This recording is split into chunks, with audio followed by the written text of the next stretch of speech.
स्वागत है आपका SKPCS एकेडमी में। आज आप लोग करंट अफेयर के एक टॉपिक माउंट ईबू ज्वालामुखी के विषय में जानोगे। ये अभी हाल ही में फटा है, जैसा कि आप इस चित्र में देख पा रहे हैं। ये हल्माहेरा आइलैंड है और इसी पर ये ज्वालामुखी फटा है और देश है इंडोनेशिया। कहाँ पर फटा है? इंडोनेशिया। इंडोनेशिया जिसकी राजधानी क्या है? जकार्ता है और जकार्ता से चेंज होकर नूसंथारा बनने जा रही है, क्योंकि जकार्ता जो जावा आइलैंड पर है वो पानी में डूब रहा है, इसीलिए इसकी नई राजधानी बन रही है नूसंथारा। तो जानते हैं माउंट ईबू के विषय में आप और क्या ध्यान रखेंगे। माउंट ईबू ज्वालामुखी के विषय में आप लोग ये भी ध्यान रखना, माउंट ईबू ज्वालामुखी इंडोनेशिया के हल्माहेरा द्वीप के उत्तर पश्चिम में स्थित है। यह हाल ही में सक्रिय हुआ है और पिछले वर्षों में 21,000 से अधिक बार ये फट चुका है। इंडोनेशिया प्रशांत महासागर के रिंग ऑफ फायर में स्थित है, जिसके कारण यहाँ भूकंप आना और ज्वालामुखी विस्फोट जैसी घटनाएं जीवन का आम हिस्सा है। दूसरी बात आप ये भी ध्यान रखना कि पृथ्वी पर सबसे अधिक सक्रिय ज्वालामुखी कौन सा है? तो मोनोलोवा, और ये कहाँ पर है? हवाई द्वीप में। और हवाई द्वीप कहाँ पड़ता है? अमेरिका में। भारत की यदि बात करें तो बेरन ज्वालामुखी भारत का एकमात्र सक्रिय ज्वालामुखी है, जो अंडमान निकोबार द्वीप समूह में स्थित है। ये विश्व के कुछ प्रमुख ज्वालामुखी हैं, इनको भी आप परीक्षा की दृष्टि से याद रखेंगे। कोटोपेक्सी ये विश्व का सबसे ऊंचा ज्वालामुखी है कहाँ पर? इक्वेडोर में, और इक्वेडोर दक्षिणी अमेरिका में पड़ता है। स्ट्राम्बोली ज्वालामुखी लेपारी द्वीप इटली में स्थित है। कोलिमा मैक्सिको का ज्वालामुखी है। समेरू इंडोनेशिया में है। Ojos del Salado Argentina. Mauna Loa अभी आपने जाना था, हवाई द्वीप का ज्वालामुखी। माउंट एटना सिसिली द्वीप इटली में। तो माउंट एटना सिसिली द्वीप पर पड़ता है इटली में, जबकि स्ट्राम्बोली जो विश्व का प्रकाश स्तंभ कहलाता है, ये लेपारी द्वीप में पड़ता है इटली में। माउंट इरेबस ये अंटार्कटिका में ज्वालामुखी है। किलायू अमेरिका का ज्वालामुखी है और ये सभी सक्रिय ज्वालामुखी है। मेयन फिलीपींस का ज्वालामुखी है। मेयन ज्वालामुखी कहाँ है? फिलीपींस में। विसुवियस ज्वालामुखी इटली में। Fujiyama Japan. Krakatoa Indonesia. Kilimanjaro Tanzania में है। चिम्बराजो ज्वालामुखी इक्वेडोर दक्षिण अमेरिका में। को सुल्तान ईरान में और देवबंद ईरान में, जबकि एंकाकागुआ ये एंडीज पर्वतमाला पर स्थित ज्वालामुखी है। तो ये विश्व के प्रमुख ज्वालामुखी हैं, इनको आप याद रखेंगे। ज्वालामुखी आने का कारण क्या है, ये भी आप ध्यान रखना। पहला कारण ये है कि जब दो प्लेट आपस में टकराती हैं तो भारी प्लेट हल्की प्लेट के नीचे क्षेपित होने लगती है और नीचे जाकर वह हल्की चट्टान एंडेसाइट के रूप में परिवर्तित हो जाती है, जो गुब्बारों की तरह पृथ्वी के नीचे से ऊपर बढ़ती है, जिससे ज्वालामुखी फटते हैं। तो ये चित्र में इसमें समझाया है हमने आपको। ये भारी प्लेट है जो नीचे की तरफ आप देख पा रहे हो, ये महासागरीय प्लेट है, और ये हल्की प्लेट है जो महाद्वीपीय प्लेट है। और इसमें आप देख रहे हैं भारी प्लेट नीचे की तरफ और हल्की प्लेट ऊपर की तरफ। तो ये जो टूटती है यही गुब्बारे की तरीके से ऊपर की तरफ बढ़ती है, टूटती है यही गुब्बारे की तरीके से ऊपर की तरफ बढ़ती है और फिर ज्वालामुखी फट जाते हैं। इसको तो भारी प्लेट और हल्की प्लेट इन दोनों का जो है टकराकर जो स्थिति बनती है उससे ज्वालामुखी विस्फोट होता है।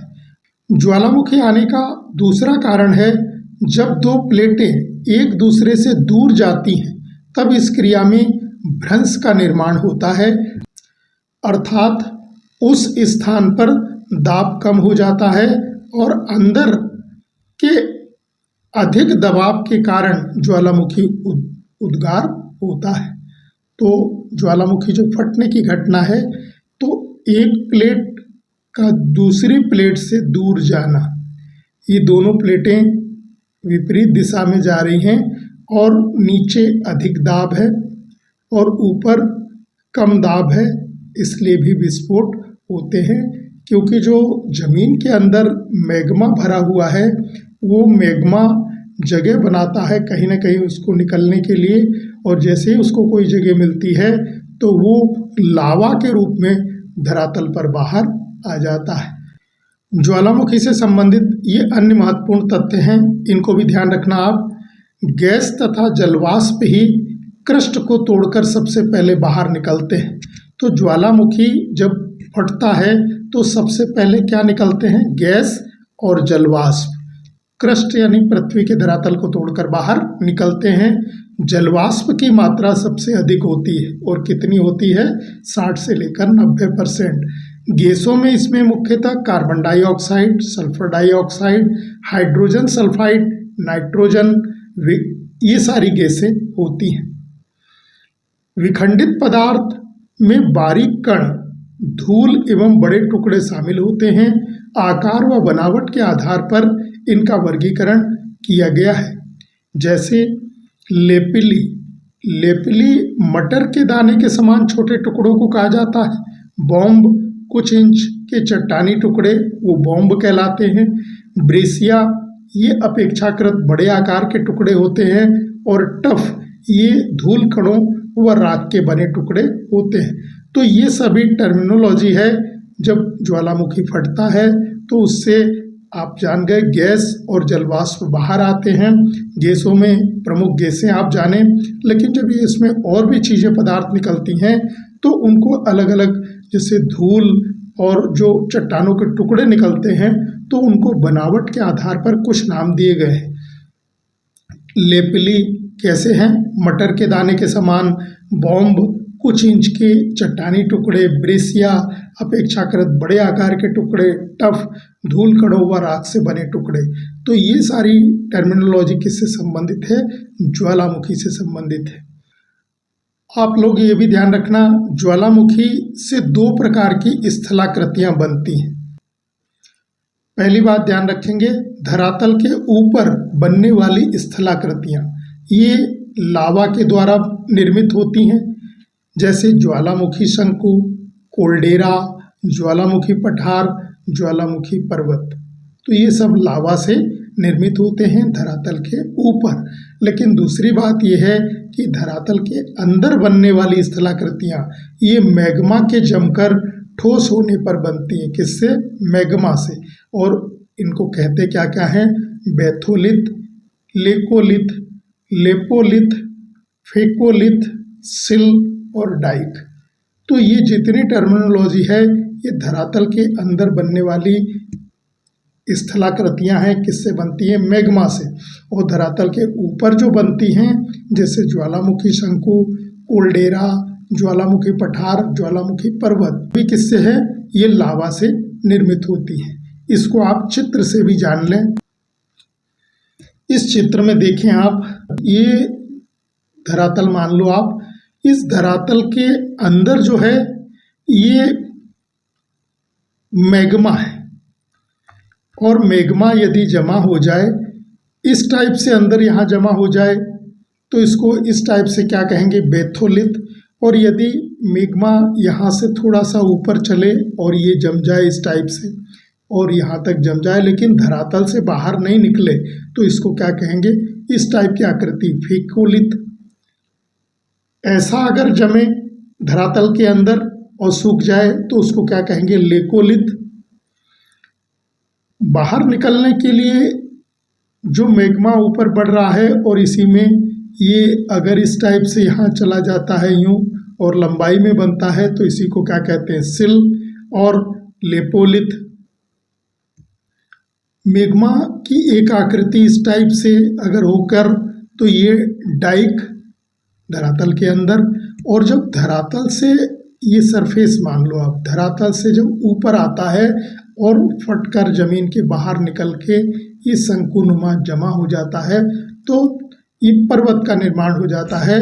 इसी को कह सकते हैं आप ज्वालामुखी शंकु पर्वत। और ये लावा पठार है, छोटा सा जैसे ये निकला हुआ है तो इसको हम लावा पठार कह सकते हो। तो ये थोड़ा सा आपने जाना कि ज्वालामुखी जब फटता है तो बाहर धरातल के बाहर भी स्थलाकृतियाँ बनती हैं और कभी कभी ज्वालामुखी फट नहीं पाता है और अंदर का मैग्मा ऊपर बढ़ते बढ़ते सूख जाता है जहाँ पर, और जो ज़मीन के अंदर कुछ आकृतियाँ निर्मित होती हैं वे क्या कहलाती हैं? लेकोलिथ, फेकोलिथ, सिल, डाइक, लेपोलिथ और बेथोलिथ कहलाती है।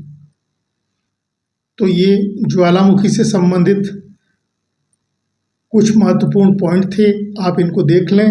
चूँकि ये माउंट ईबू ज्वालामुखी अभी हाल ही में फटा है हाल्माहेरा आइलैंड इंडोनेशिया में, तो प्रश्न आ सकता है, कुछ भी पूछा जा सकता है कि ज्वालामुखी के बनने की प्रक्रिया क्या होती है, विश्व में कौन कौन से ज्वालामुखी हैं, आगामी परीक्षाओं में आ सकता है। तो आप लोग इसको एक बार देख लें, याद कर लें। मिलते हैं नए टॉपिक के साथ अगली क्लास में। धन्यवाद।